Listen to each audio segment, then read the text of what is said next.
महाराष्ट्र को लेकर दी कंटाप आप तक लगातार खबरें पहुंचा रहा है कि महाराष्ट्र में फिलहाल के लिए सियासी घटनाक्रम किस पायदान पर पहुंच चुका है। महाराष्ट्र जहां अच्छी खासी सरकार चल रही थी, अचानक से देवेंद्र फडणवीस के तेवर तल्ख क्यों हो गए। वहीं दूसरी तरफ सख्त बयानबाजियां एकनाथ शिंदे की तरफ से होनी क्यों शुरू हो गई, और इस बीच अजीत पवार इतने खामोश कैसे हैं। फिर एक समीकरण यह भी बनता है कि अचानक से शरद पवार से ज्यादा मुलाकातें होने लगती है, प्रधानमंत्री जी तारीफ करने लगते हैं, दूसरी तरफ शरद पवार जो है वो भी काफी ज्यादा नरम नजर आते हैं। तो महाराष्ट्र में आखिर चल क्या रहा है, खासकर देवेंद्र फडणवीस का मिजाज फिलहाल इन दिनों चल क्या रहा है, इस पर फोकस करेंगे दोस्तों। बताएंगे आपको इस खबर में कि जितनी भी खबरें महाराष्ट्र से सामने आ रही है कि एकनाथ शिंदे के इस फैसले को पलट दिया और उस फैसले को पलट दिया, उसके पीछे देवेंद्र फडणवीस को लेकर क्या कारण है। देवेंद्र फडणवीस ने ऐसे कौन से वादे भाजपा आलाकमान से कर दिए हैं जिसके लिए वो ना एकनाथ शिंदे को देख रहे हैं ना अजीत पवार को देख रहे हैं, बस सख्त से सख्त फैसले जो है वो लिए जा रहे हैं। बताऊंगी इस खबर में आपको कि पूरा मामला क्या है, आखिर तक इस वीडियो को जरूर देखिएगा दोस्तों। नमस्कार, मेरा नाम है जयंती झा और आप देख रहे हैं दी कंटाप। दोस्तों, महायुति जिसमें अजीत पवार की एनसीपी, शिंदे की शिवसेना और भारतीय जनता पार्टी, इन तीनों के समावेश से गठबंधन को महायुति कहा जा रहा है। महायुति की जीत पिछले विधानसभा चुनाव में हुई और बहुत अच्छे खासे मार्जिन के साथ हुई। आप ये कह सकते हैं कि इतने का अंदाजा शायद किसी ने नहीं लगाया था। भारतीय जनता पार्टी जिसका लोकसभा चुनाव में प्रदर्शन बेहद खराब था, देवेंद्र फडणवीस को उसका जिम्मेदार बताया गया, देवेंद्र फडणवीस ने अपने इस्तीफे तक की पेशकश कर डाली थी, उस बीजेपी को विधानसभा चुनाव में तकरीबन 132 सीटें मिलती है, तो ये वाकई में चौंकाने वाला था। क्या भाजपा अब इस संख्या बल की बिना पर शिंदे की शिवसेना और अजीत पवार की एनसीपी दोनों पर अपना शासन चलाना चाहती है, अपनी बातें थोपना चाहती है, अपना फैसला थोपना चाहती है? ये मैं नहीं कह रही हूं, ये अटकलें अब लगाई जानी शुरू हो गई है देवेंद्र फडणवीस के तेवर की वजह से। दोस्तों, अब क्या हुआ है, अब क्या नया हो गया है, आपकी स्क्रीन पर इस समय वो खबर दिखा रही हूं जिसके मुताबिक देखिए, खबर ये है कि महाराष्ट्र के मुख्यमंत्री देवेंद्र फडणवीस ने जितने भी मंत्री हैं उनके पर्सनल सेक्रेटरीज रखने पर रोक लगा दी है।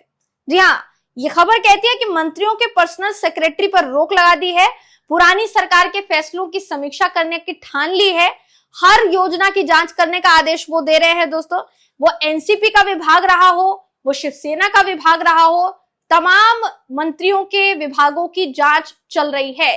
पिछली सरकार में जितनी भी योजनाएं एकनाथ शिंदे की सरकार के नेतृत्व में, उनके नेतृत्व में जो लाई गई थी, उन तमाम योजनाओं की जांच हो रही है या तो उनको बंद कर दिया जा रहा है।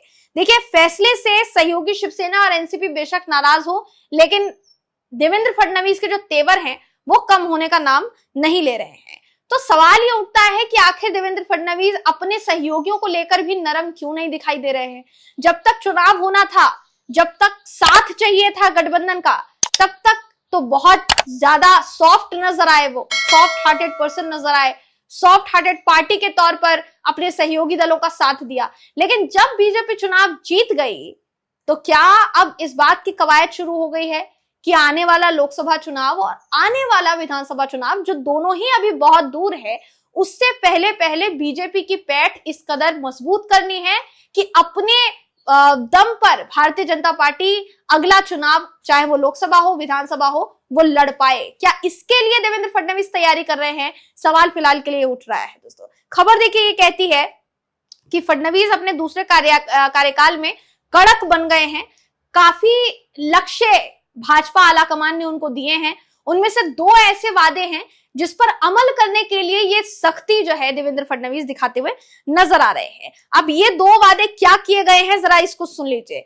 सूत्र ये बताते हैं कि देवेंद्र फडणवीस ने प्रधानमंत्री मोदी जी को भरोसा दे रखा है कि पहला तो 2029 का जो लोकसभा चुनाव होगा उसमें बीजेपी का अच्छा प्रदर्शन जो है वो ना सिर्फ करना है बल्कि जीत हासिल करवानी है।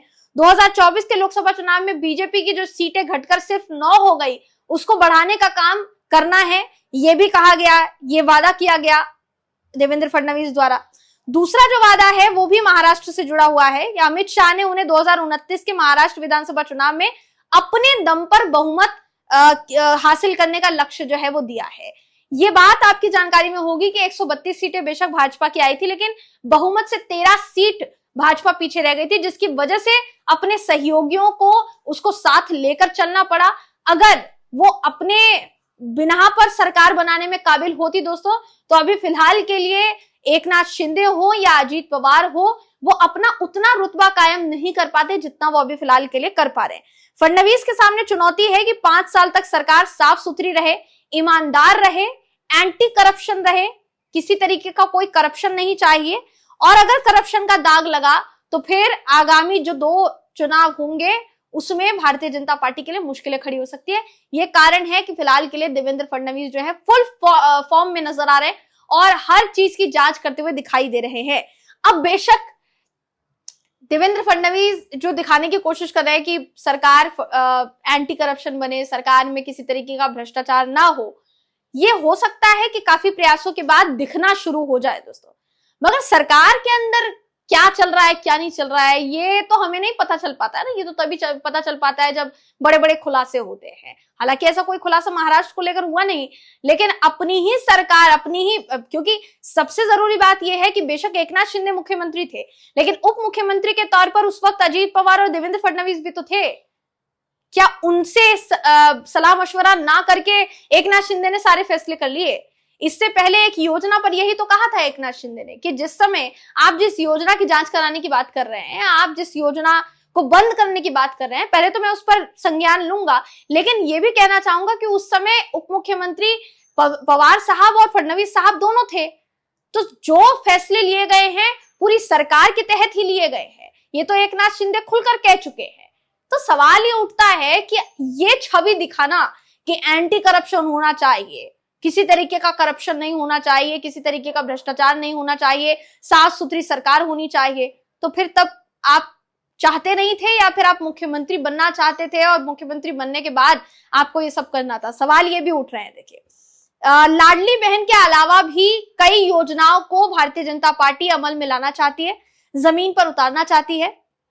क्योंकि ये बात आपको पता होगी दोस्तों कि जब देवेंद्र फडणवीस उप मुख्यमंत्री थे, अजीत पवार उप मुख्यमंत्री थे और एकनाथ शिंदे मुख्यमंत्री थे, उनके नेतृत्व में चुनाव लड़ा गया, तो एकनाथ शिंदे ने लाडली बहन योजना को, जिसको महाराष्ट्र में लाडकी बहन योजना का नाम दिया गया, उस योजना को बढ़ाने में सबसे ज्यादा योगदान दिया, ये बताया गया। एकनाथ शिंदे ने हर प्रेस कॉन्फ्रेंस में, हर पब्लिक मीटिंग में एक बात को बार बार दोहराया कि ये योजना मैं अपनी महाराष्ट्र की बहनों के लिए लेकर आया हूं। शिवसेना शिंदे की तरफ से जगह जगह पोस्टर लगाए गए लाडका भाऊ के, बेशक उसमें देवेंद्र फडणवीस को भी शामिल किया गया, लेकिन एकनाथ शिंदे की तस्वीर बड़ी बड़ी लगाई गई थी, ये कहते हुए कि यही हैं तमाम बहनों के भाई। तो कायदे से कहा जा सकता है कि ये फिलहाल के लिए ऐसा हो गया भारतीय जनता पार्टी के लिए कि पूरा का पूरा श्रेय एकनाथ शिंदे को ही जा रहा है। भाई अगर करें तो करे क्या, आखिर किया जाए तो क्या जाए, क्योंकि एकनाथ शिंदे ने तो लाडकी बहन योजना को इतना प्रचार दे दिया कि वो पूरी की पूरी योजना का श्रेय उन्हीं को जाता है। तो उसके अलावा भी कई योजनाएं लेकर आनी पड़ेगी जिसको अमल में लाया जाए, जिसको देखा जाए तो अमल में लाने के साथ साथ ऐसे इंप्लीमेंट किया जाए कि उसका श्रेय भारतीय जनता पार्टी को मिले। तो ये भी बीजेपी के लिए एक बड़ा टारगेट है। अब इसे सफल कर पाने में देवेंद्र फडणवीस कितने कामयाब साबित होते हैं, ये देखने वाली बात होगी। कहीं इन टारगेट्स को पूरा करते करते अपने गठबंधन के साथियों को इतना नाराज ना कर दे जिसकी वजह से साया मंडराने लगे महायुति पर फिलहाल के लिए। तो भविष्य क्या होने वाला है महायुति का, ये तो फिलहाल के लिए कहा नहीं जा सकता देवेंद्र फडणवीस के तेवर देखते हुए, लेकिन अगर वो सरकार को अपने साथ लेकर चलते हैं तो हो सकता है कि जो चीजें सुधरी हुई हैं वो सुधरी ही रहे, बिगड़े ना। आपको इस पूरी खबर पर क्या लगता है कमेंट करके हमें जरूर बताइएगा। अगली वीडियो में आपसे फिर मुलाकात होगी, तब तक के लिए नमस्कार।